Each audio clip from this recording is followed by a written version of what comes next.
So hello friend, तो comment box में question पूछा गया था कि सर जब कभी भी स्टीम टरबाइन ट्रिप होता है तो हमें क्यों भूकंप जैसा फील होता है। ओके, तो जो लोग पावर प्लांट में काम करते हैं वो इस चीज़ को आसानी से समझ सकते हैं या वो इस चीज़ को ये फील भी किए होंगे। तो इसी चीज़ को इस वीडियो में हम लोग डिस्कस करेंगे। तो चलिए वीडियो करते हैं स्टार्ट। तो देखिए, जब कभी भी स्टीम टरबाइन ट्रिप होता है तो हमें एक जोर सा झटका महसूस होता है, एक भूकंप जैसा फील होता है, एक अजीब सा साउंड होता है, अचानक सा डर महसूस होता है। ठीक है, तो इसके पीछे कुछ मेन रीजन होते हैं जिसके वजह से ये फीलिंग जो होता है, जो साउंड होता है, जो वाइब्रेशन होता है, जो कंपन होता है, जो झटका महसूस होता है, वो फील हमें होता है। ओके, तो इस चीज़ को समझने से पहले हमें एक टरबाइन का बेसिक आइडिया तो होना ही चाहिए कि टरबाइन कैसे ऑपरेट कर रहा है, क्या चीज़ें उसमें लगी हुई है, किस चीज़ से वो ऑपरेट हो रहा है, लोड टरबाइन का क्या है। ठीक है, इस सभी चीज़ का एक बेसिक आइडिया होना चाहिए। तो जो लोग पावर प्लांट में काम करते हैं उनको तो आइडिया ही होता है। ठीक है, बाकी जो लोग फ्रेशर जैसे यदि जाते हैं, यदि नया नया ज्वाइन हुआ है, तो वो अगर अचानक से फील करेंगे ना इस चीज़ को, अगर इस घटना को पहली बार फेस करेंगे तो वो डर भी सकते हैं। ठीक है, तो आप कभी भी अगर पहली बार अगर इस चीज़ को देखे होंगे तो आपको कैसा फील हुआ होगा, आप कमेंट बॉक्स में ज़रूर बताइएगा आपको कैसा फील हुआ था। ओके, बाकी अब इसको हम लोग रीजन को समझते हैं। तो देखिए, टरबाइन एक बहुत ही हेवीएस्ट डिवाइस होता है। ठीक है, उसमें रोटर होते हैं, ब्लेड होते हैं,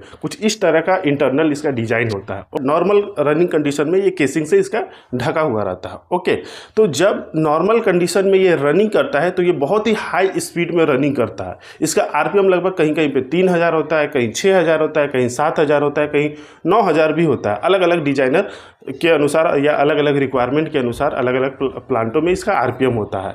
इसमें एक निश्चित लोड होता है, उस लोड को पाने के लिए हाई स्टीम और हाई प्रेशर का स्टीम जो होता है वो इसमें कंटिन्यू लिया जाता है ताकि हमारा लोड जो है उस टरबाइन से मिलता रहे। ठीक है, जनरेटर के थ्रू वो जुड़ा रहता है और वो हमें लोड अचीव होता रहे। ओके, तो जब नॉर्मल कंडीशन में हमारा टरबाइन रनिंग करता है, स्टीम कंटिन्यू आ रहा है, इसका एक निश्चित आरपीएम में घूम रहा, तो साउंड एक नॉर्मल लेवल पे रहता है। ठीक है, वाइब्रेशन एक नॉर्मल कंडीशन में होता है, उसमें कोई दिक्कत नहीं होती है।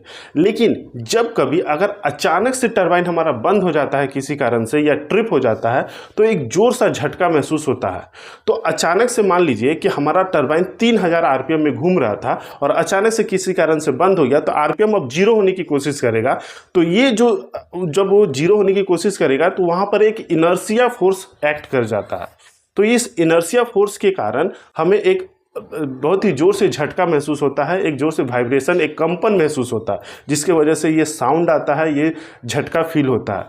फॉर एग्जांपल, जैसे आप जोर से, आप मान लीजिए आपके पास कार है, आप बहुत ही हाई स्पीड में अपने कार को चला रहे हैं, लगभग 100 या 120 किलोमीटर पर आवर में आप चला रहे हैं। तो अचानक से आप उस स्पीड अगर आप जीरो करेंगे, तुरंत ब्रेक लगाएंगे, तो आपको एक इनर्शिया फोर्स जो होता है वो आपको एक्ट होता हुआ महसूस होगा। ठीक है, आपको एक कंपन महसूस होगा, पूरे आपका जो कार है वो हिल जाएगा, एक झटका महसूस होगा।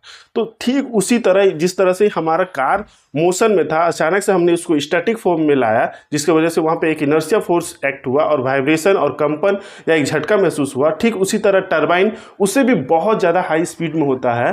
ठीक है, तो वहाँ पर अगर हमारा आरपीएम जीरो होगा तो वो भी ये चीज़ वहाँ पे इनर्शिया फोर्स की वजह से हमें फील होगा। ओके, तो ये तो एक रीजन हो गया। दूसरा क्या रीजन है कि टरबाइन के रोटेशन के समय जब वो नॉर्मल रोटेशन करता है, चलता है टरबाइन, तो उस समय हाई प्रेशर और हाई टेम्परेचर का स्टीम उसमें कंटिन्यू आता है। तो हमारा उस लाइन में एक ईएसबी होता है। ठीक है, एक वाल्व होता है जिसको हम लोग ईएसबी बोलते हैं, emergency stop valve. In case किसी कारण से अगर टरबाइन बंद हो जाता है तो वो ईएसबी बंद हो जाता है ताकि फर्दर स्टीम जो है वो हमारे टरबाइन में ना जाए। ठीक है, तो अब सोचिए, मान लीजिए कि किसी प्रेशर से, मान लीजिए 80 बार के प्रेशर से अगर स्टीम जा रहा था। ठीक है, 80 बार का प्रेशर बहुत ज़्यादा होता है। ठीक है, हमारा नॉर्मल एटमॉस्फेरिक जो प्रेशर होता है वो लगभग 1 बार के आसपास होता है। तो 80 बार का अगर मान लीजिए कि अगर जो जा रहा है स्टीम टरबाइन में वो अचानक से जाना बंद हो जाए, तो इन केस अगर आपका मान लीजिए ईएसबी बंद हो जाता है, अगर टरबाइन ट्रिप होता है तो ईएसबी तुरंत बंद होता है, तो जो स्टीम हमारा कंटिन्यू जा रहा था टरबाइन में वो अब जा नहीं पाएगा, उसको एक फ्लो नहीं मिल पाएगा, जिसके वजह से पूरा लाइन जो होगा वो अचानक से प्रेशराइज हो जाएगा, उसमें एक बैक प्रेशर क्रिएट होगा और इस बैक प्रेशर के क्रिएट की वजह से पूरा लाइन प्रेशराइज हो जाएगा। पूरा आपका जो स्ट्रक्चर वगैरह है वो जो उसमें सपोर्ट वगैरह लगे होते हैं वो आपका एक झटका महसूस करेगा। ठीक है, और वो जो आपके सपोर्ट वगैरह लगे होते हैं वो सभी आपके बिल्डिंग वो स्ट्रक्चर से ही जुड़े रहते हैं, जिसकी वजह से पूरे बिल्डिंग में एक कंपन महसूस होता है, एक झटका महसूस होता है, ये अचानक ये फिनोमिना होने की वजह से। ओके, तो यही कारण होता है कि जो हमारा अचानक से स्टीम जो फ्लो कर रहा था वो अचानक से बंद हो गया, जिसकी वजह से एक बैक प्रेशर क्रिएट होगा, ठीक है। तो उस बैक प्रेशर के वजह से ही ये फील आता है, अचानक से साउंड आएगा। ईएसपी तुरंत बंद होता है तो एक अचानक से साउंड आता है, एक सडन आवाज़ आएगा। तो ये सभी जो चीज़ें हैं, टरबाइन का जो इनर्शिया फोर्स हो गया, अचानक से बैक प्रेशर क्रिएट हुआ, ठीक है, लाइन प्रेशराइज हो गया, पूरे सपोर्ट में एक झटका महसूस होता है। तो इसलिए जब कभी भी स्ट्रक्चर बनाए जाते हैं, बिल्डिंग बनाए जाते हैं, तो वो इसी लेवल को देखते हुए बनाया जाता है, जो भी डिजाइनर होते हैं, ताकि वो इस कंडीशन, इस फिनोमेना में, अगर इस तरह का तो फिनोमेना होंगे ही पावर प्लांट पे, तो इसको सोच समझ के बनाया जाता है ताकि इस चीज़ को वो झेल पाए, उसमें वो सस्टेन कर पाए, चाहे वो टरबाइन हो, चाहे वो बिल्डिंग हो या सपोर्ट्स हो। ओके, तो यही रीजन हो गए। बाकी आपके अगर कोई माइंड में इस तरह के इसके कोई रीजन है तो वो भी आप कमेंट बॉक्स में बता सकते हैं, ताकि हमें और जो भी लोग ये वीडियो देख रहे हैं उनको पता चल सके। ओके, आई होप कि ये वीडियो आपके लिए छोटा सा एक इन्फॉर्मेटिव वीडियो रहा होगा। तो वीडियो अच्छा लगा तो प्लीज़ वीडियो को लाइक जरूर करें और ऐसे ही इन्फॉर्मेटिव वीडियो के लिए चैनल को सब्सक्राइब करें। मिलेंगे नेक्स्ट वीडियो में, तब तक के लिए जय हिंद।